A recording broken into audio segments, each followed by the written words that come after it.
Welcome to this video explaining the rapid word collection process as done by the Language Conservancy. The rapid word collection process began in 2013 with the Language Conservancy here in North America. And since then, this process has grown and evolved to include over 10 dictionary projects that have been developed through this revolutionary new process. Rapid word collection is a process by which communities come together with certain word sets and categories. And what Language Conservancy does is we facilitate the transfer of the words in these categories to a computer and an audio recording device, and that entire process ends in a dictionary, either a print dictionary, an app, or an online dictionary with audio recordings associated with it. So essentially, the rapid word collection is a process by which a community can come together and over the course of 12 months, working with the Language Conservancy, produce a dictionary that can be used for revitalization purposes within the community, and one that's accurate and actually reflects the real language that's spoken in the community. This process usually begins with planning. We work with your stakeholders, with your language departments, with your school districts and administration, and kind of put together a work plan. The work plan involves the organization of certain events. It starts with what we call the RWC event itself. That is usually a 2-week event that involves anywhere between 4 and 10 groups of speakers. Each group might have 4 speakers in it, a scribe, as well as the support equipment, which is usually a laptop and a microphone. And on this laptop and microphone is some specialized software that helps the scribe and the speakers stay on track with that particular category, record the words, and keep everything really well organized. This RWC event is incredibly important. It becomes an important community event and the real launch of the project. But ahead of that, Language Conservancy will work with all of the stakeholders, with all of the speakers who want to get involved in this process, and do some community outreach events. So we'll start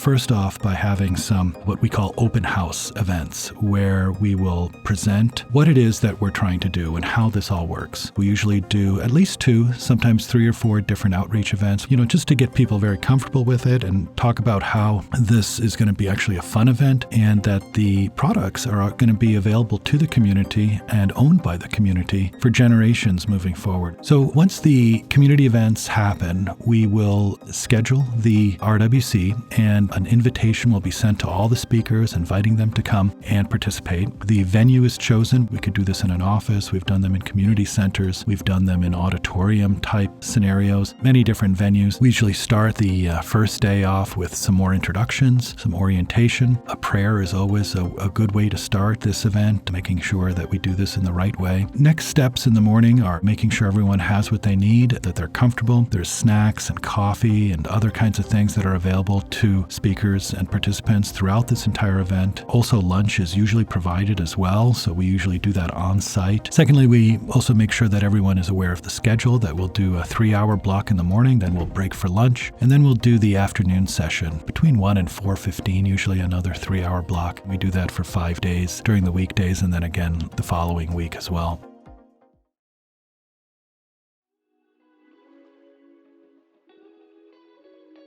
Essentially, it's just coming up with words in a particular category. So, if I asked you what words you can come up with that might be in a kitchen, well, we could easily come up with 40 or 50 words of things that are in a kitchen, like pots and pans. And of course, in your language, there's also words for many, many things that are in the kitchen and many other categories. And so when we go through this 1,700 category list of topics, we're going to ask things like that. What would you find in a kitchen? And you'll be asked to come up with those words. And we have this special computer program that will help collect all of that. And basically, let's say you came up with the word plate. Well, we would type in the word plate into the program and then hit a special button, letting the person who is the speaker say the word, and the word is recorded, and then it's linked with the word that's typed in. And you can add new recordings if you want. Sometimes we put both the male and the female versions of the words in there. Sometimes different dialects are included in there. One community says it this way, another community says it that way. We want to make sure all of that is collected, and so this tool allows us to do that. And then then you can add other words, just one after the other and after the other, and it keeps it all categorized according to that particular category and domain. When you begin working in a group, you'll find that your group is a fun, dynamic place. People are coming up with words that you may not have heard about in a while, and it becomes like a bit of a game, like where you're feeding off of each other and coming up with new words and new examples. And it's always very fulfilling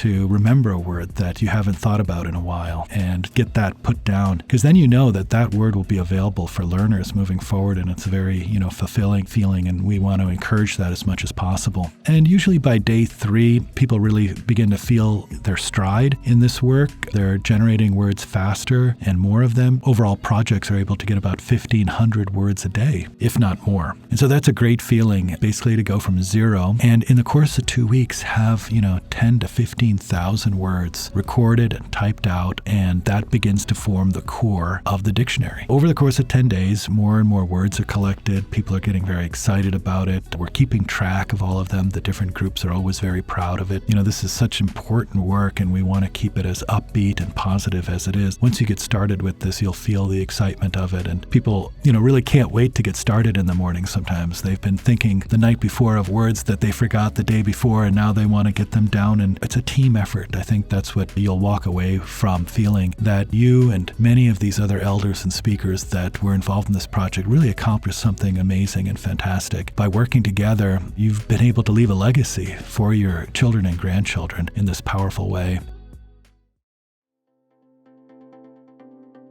What will happen is once we get that first pass data from that RWC, we'll have to work through it with you all. That's really the second part of the process, is preparing the next stage. So we will go through the entire list of words that were collected, look at what needs to be fixed and re-recorded, and then come back to your community to do that event again, but in a smaller setting. Usually we'll do just 1 week and maybe with a smaller group, and then we will do the re-records of those words. And that usually takes place 2 to 3 months after the first event. We'll have at least 2 re-record events and sometimes 3. And once all those re-record events are gone over, we'll start preparing the data and finalizing it for publication. And it's usually put out first in an online dictionary. The online dictionary is there so that, community members and other stakeholders can begin utilizing it. There'll be a special button next to it that if there was some reason that the word might not be correct or might mean something else, it'll allow you to actually press that button and add information to that entry. And that's really useful. It allows us to get a more accurate version of the language there for the community. We'll also have a release event. This will be a release to the community. This is usually a really important event. We'll do an acknowledgement of all the participants. We'll also make sure that there's an app usually with the language online dictionary. Later, usually 6 months or longer after the release event, we will do a print version of that dictionary for you. We want to make sure the language is as accurate as possible during that particular printing, and so we want to put that towards the end of this overall process. Altogether, it takes about 12 months from the first planning and RWC event to the release of the online and app dictionaries, and then another 6 to 12 months for the print dictionary. It also allows communities to move forward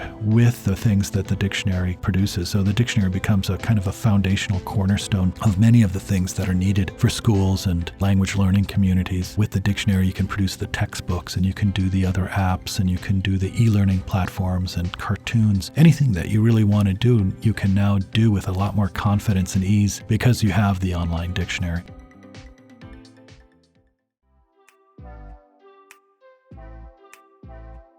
We had a great event with the RWC with the Crow people where there were over 40 speakers involved, and in 10 days we generated over 15,000 words. It was really a tremendous effort across 2 different communities and resulted in an online dictionary, an app, and a print dictionary, which is fabulous and really revolutionary for the whole community. I would highly recommend the rapid word collection process. This was entirely new and very exciting because of the manner in which it uses the broad knowledge of all of the people that had been invited to be in the project. It was very accessible. It's a really highly efficient method of recording, and it's really highly experimental and very new. Not only did it worked beyond the goal that we had set, and we're very optimistic to see it happen again.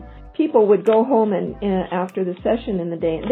First of all, they didn't want to stop. They didn't want to quit. They were on a roll, And since then, the people that were in the groups have stopped me to visit about when are we going to do this next. We can hardly wait for the opportunity to take it one step further. One elder, he said that it's one of the best things he's ever done in his entire life. It opened up his memory of the language to an extent that it's just invested a rich vocabulary in how he speaks with his wife and his children, his grandchildren, and he said that it's just the best thing that he's done in his life. When they go home, they realize that there are all kinds of ways in which they can be expanding what they use, so that it's reinvigorating the use of our language. That's hugely significant. We also did a great event with the Stoney Nakoda in Alberta. There we collected 14,000 words in 10 days, and over the last several years we've been able to put that all together and put it into an online and app dictionary as well as a print student dictionary. I might add that the Stoney Nakoda process occurred while COVID was happening. The Language Conservancy was able to come up with new technologies, and the linguists were able to work remotely with the speakers in COVID-safe areas.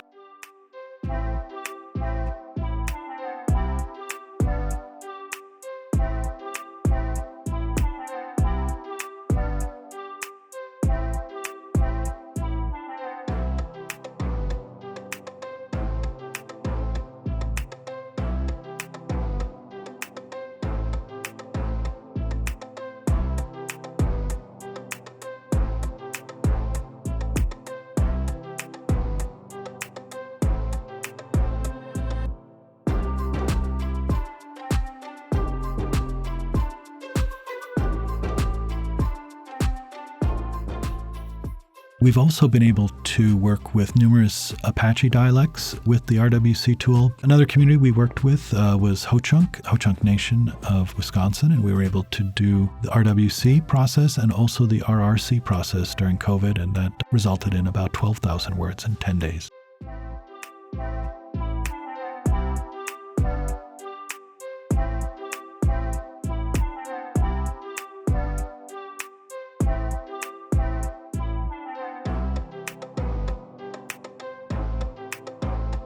And a number of other languages as well, Ute and Yavapai.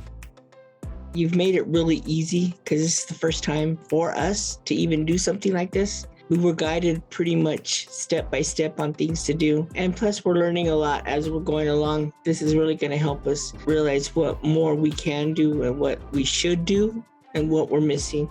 So far, everything that we've started with you guys has been fairly comfortable, I'll say. What we're hoping to see is maybe we start a fire back in our community. For us, the Yavapai, everything went dormant. We have to start again in order to bring it back. We're kind of excited because we want to see the outcome. I think this will be a lot easier for them to practice with and to use as a tool. Thank you for helping us do this, because without us doing this, we would just probably lay dormant still. Every community that we've worked with has been very, very appreciative of the overall process and felt really empowered by the event itself and how profoundly important it is to be able to have something like this that really serves as a bridge between generations, a way where language is transferred from one generation of speakers and elders and eventually put in a form that young people can access, whether it's on their phone or on their computer or in a book. And that's what RWC does. It helps provide that bridge between generations so that the language can continue to move on and be vibrant for years moving forward.